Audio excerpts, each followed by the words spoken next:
लोग इसलिए करते हैं, वंश वंश तो चलेगा ही चलेगा, पत्नी तो हमें सुख देगी ही देगी, पत्नी को तो पति सुख देगा ही देगा, बच्चे तो होंगे, उसमें कोई शादी करना उद्देश्य बच्चे पैदा करने के लिए हम शादी नहीं करते, पत्नी से भोगों का सुख पाने के लिए हम विवाह नहीं करते, बल्कि विवाह की जो परंपरा है उसका मूल रहस्य ये है, मूल कारण ये है कि पत्नी के बिना पुरुष भगवान की पूजा करने का अधिकारी नहीं होता।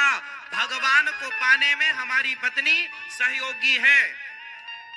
जैसे रामलला की प्रतिष्ठा हुई तो मोदी जी ने पूरी पूजा नहीं की, क्योंकि मोदी जी कर नहीं सकते थे, क्योंकि पूजा में पत्नी का होना आवश्यक था। इसलिए वहां पर रामलला की पूजा में एक पति पत्नी जोड़े को बिठाया गया, पूरी पूजा का प्रोसेस उन्होंने किया, बाद में अंतिम प्रतिष्ठा में मोदी जी का केवल उपस्थिति थी, क्योंकि विधान है कि पूजा पाठ पत्नी वाला करेगा।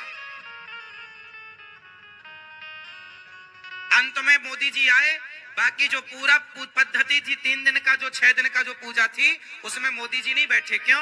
क्योंकि तब बैठ सकते थे जब उनकी पत्नी उनके साथ हो। यदि पत्नी आपके साथ नहीं है तो आप पूजा के अधिकारी, तो हमारी पत्नी हमें पूजा का अधिकार प्रदान करती है। हमारी पत्नी हमारे को ईश्वर की प्राप्ति में सहयोग करती है। बिना पत्नी के आप यज्ञ कर नहीं सकते, हाँ या ना? फिर पत्नी को हल्के में ले रहे हो क्या? मैया बोल दिया करो अपने पति को, हल्के में मत लो हमें। हम केवल वंश चलाने के लिए ही नहीं है, बच्चे तो पैदा होंगे ही। भाई किसान गेहूं बोता है तो गेहूं तो बोता है गेहूं के लिए, लेकिन उससे फ्री में एक चीज मिल जाती है, क्या? भूसा। भूसा समझती हो? भूसा जो गैया इत्यादि खाती हैं।